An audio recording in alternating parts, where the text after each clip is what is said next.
અંતરિક્ષ તેના વિશાળતમ સ્તરે રચનાત્મક ખાલીપાથી વ્યાખ્યાયિત થાય છે. પણ જો આપણે સમયના કાપડમાં પાછળ જઈએ, આપણા સૂર્ય, પૃથ્વી કે મિલ્કી વેના અસ્તિત્વથી ઘણા પહેલાં, તો આપણે એવી રચનાત્મક વિસંગતિઓનો સામનો કરીએ છીએ જે આપણા બ્રહ્માંડના સંપૂર્ણ સમજણને પડકાર આપે છે. એવી રચનાને વિચારો જે એટલી વિશાળ છે કે તે સામાન્ય બ્રહ્માંડના પ્રમાણોને પણ પડકાર આપે છે. આ છે લાયમન આલ્ફા બ્લોબ. આ એક વિશાળ, તેજસ્વી, પ્રાચીન હાઇડ્રોજન ગેસનો જથ્થો છે જે 3 લાખથી વધુ પ્રકાશ વર્ષ જેટલી પહોળાઈમાં ફેલાયેલો છે. અને સમજવા માટે આ એક જ વાદળમાં અમારી મિલ્કી વે જેવી 3 ગેલેક્સીઓને એક પછી એક રાખી દેવામાં આવે તો પણ તે સરળતાથી તેને ગળી શકે છે. અમે આ લક્ષણોને આજે જેવી દેખાય છે તેવી રીતે નહીં, પણ તેવું જેમ તે 11 થી 12 અબજ વર્ષ પહેલાં બ્રહ્માંડના ઉગ્રયુગ કોસ્મિક નૂન દરમિયાન હતું તેમ જોઈ રહ્યા છીએ. આ બ્રહ્માંડના બાળપણમાંથી આવેલા પ્રાચીન તેજસ્વી ભૂત છે જે ત્યારે તેજમાં ઝગમગતા હતા જ્યારે બ્રહ્માંડ તેની હાલની ઉંમરના માત્ર 1 ભાગ જેટલો જ હતો. છતાં આ રચનાઓ કેવી રીતે અબજો પ્રકાશ વર્ષ સુધી તેમની અદ્ભુત તેજસ્વીતા જાળવી રાખે છે એ આધુનિક ખગોળશાસ્ત્રની સૌથી રસપ્રદ રહસ્ય કથાઓમાંની એક છે. આ વાદળો કેમ ઝગમગે છે તે સમજવા માટે આપણે બ્રહ્માંડના સૌથી વધુ પ્રમાણમાં રહેલા તત્વ હાઇડ્રોજનની ક્વોન્ટમ રચનામાં ઝાંખી લેવી પડશે. જ્યારે હાઇડ્રોજન પરમાણુમાંનું ઇલેક્ટ્રોન ઉત્તેજિત થાય છે ત્યારે તે ઊંચા કક્ષાના ઓર્બિટલ પર પહોંચી જાય છે. જ્યારે તે અનિવાર્ય રીતે તેના બીજા ઉર્જા સ્તર પરથી નીચે પૃથ્વી અવસ્થામાં પાછું આવે છે ત્યારે તે અલ્ટ્રાવાયોલેટ પ્રકાશનો એક ખૂબ જ વિશિષ્ટ ફોટોન મુક્ત કરે છે.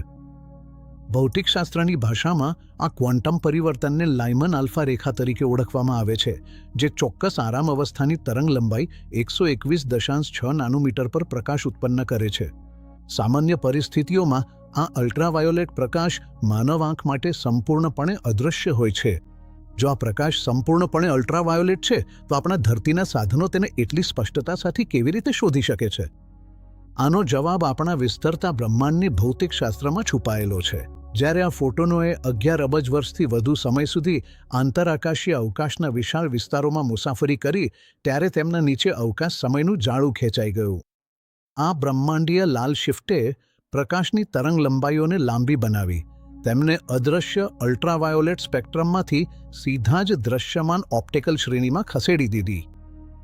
જ્યારે આ પ્રાચીન પ્રકાશ આપણા પૃથ્વી પરના ટેલિસ્કોપ સુધી પહોંચે છે ત્યારે તે એક સુંદર દેખાતી ઝગમગાટ તરીકે આવે છે, ભૂતકાળની ઊંડાઈમાંથી આવેલું શુદ્ધ પરમાણુ ચિહ્ન. દાયકાઓ સુધી આ રચનાઓ આપણાથી સંપૂર્ણપણે અદૃશ્ય રહી અવકાશની અતિ વિશાળતામાં છુપાઈ ગઈ હતી. 21મી સદીની શરૂઆત સુધી જ્યારે લાલ શિફ્ટ થયેલ પ્રકાશ પકડવા માટે ખાસ બનાવેલા નેરોબેન્ડ ફિલ્ટરોનો ઉપયોગ કરવામાં આવ્યો ત્યારે જ ખગોળશાસ્ત્રીઓએ આ બ્રહ્માંડીય વિસ્મયોને શોધી કાઢ્યા. આ શોધે આંતરરાષ્ટ્રીય વૈજ્ઞાનિક સમુદાયને હચમચાવી દીધો.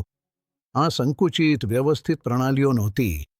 આ વિશાળ, આકારવિહીન વાયુના ગોળા હતા જે આશ્ચર્યજનક ઉર્જા પ્રસારિત કરતા હતા. પ્રારંભિક ગણતરીઓએ બતાવ્યું કે એક જ લાયમન આલ્ફા બ્લોબમાં 18 સૂર્યોથી પણ વધુ ઉર્જા ઉત્પન્ન થાય છે. છતાં શરૂઆતની છબીઓમાં પ્રકાશનો કોઈ સ્પષ્ટ સ્ત્રોત દેખાતો નહોતો.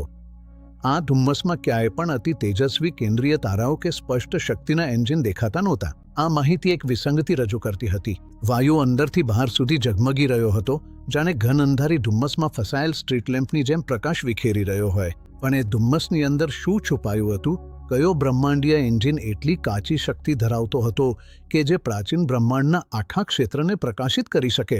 આજે ખગોળ ભૌતિકશાસ્ત્રીઓએ 2 મુખ્ય પ્રક્રિયાઓ અલગ કરી છે જે આ ઊંડા બ્રહ્માંડીય તેજને ચલાવી શકે છે, અને એ બંને વિજ્ઞાનને જાણીતી સૌથી હિંસક ઘટનાઓનું પ્રતિનિધિત્વ કરે છે. પહેલી થિયરી એક સક્રિય ગેલેક્ટિક ન્યુક્લિયસની હાજરી પર કેન્દ્રિત છે જે બ્લોબના કેન્દ્રમાં છુપાયેલું એક સુપરમેસિવ બ્લેક હોલ છે. જ્યારે પદાર્થને હિંસક રીતે ઇવેન્ટ હોરિઝન તરફ ખેંચવામાં આવે છે ત્યારે તે આપસમાં આપઘાતી ઝડપે ઘસાઈને લાખો ડિગ્રી સુધી ગરમ થાય છે. આ પ્રક્રિયા દરમિયાન અત્યંત ઉર્જાવાન એક્સ-રે અને અલ્ટ્રાવાયોલેટ કિરણોનો પ્રવાહ મુક્ત થાય છે.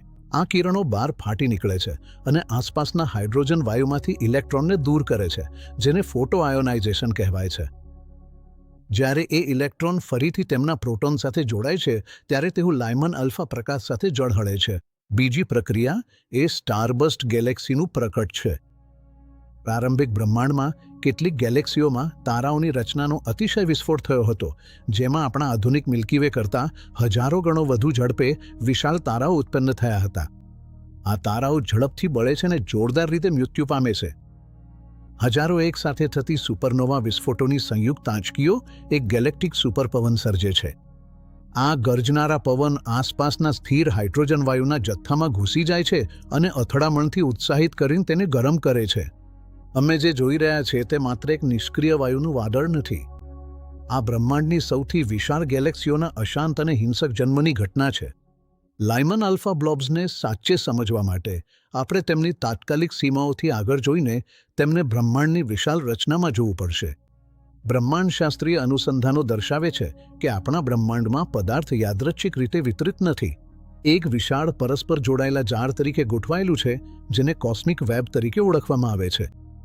લાયમન આલ્ફા બ્લોબ્સ આ આંતરગેલેક્ટિક હાઇવેના મહત્વપૂર્ણ ચોરાસણીઓ પર ચોક્કસ રીતે સ્થિત છે.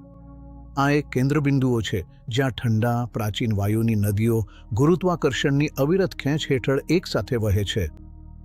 આ બ્લોબ્સ એ બ્રહ્માંડના ડિલિવરી રૂમ તરીકે કાર્ય કરે છે, જ્યાં બ્રહ્માંડની સૌથી મોટી ઇલિપ્ટિકલ ગેલેક્સીઓનું નિર્માણ થાય છે. પેઢીઓ સુધી આ રચનાઓ પર આપણું દૃશ્ય તેમના આસપાસના બ્રહ્માંડીય ધૂળથી ધૂંધળું રહ્યું હતું. પણ જેમ્સ વેબ સ્પેસ ટેલિસ્કોપ જેવી આગલી પેઢીની સાધનોના આગમનથી આ દૃષ્ટિકોણ મૂળભૂત રીતે બદલાઈ ગયો છે.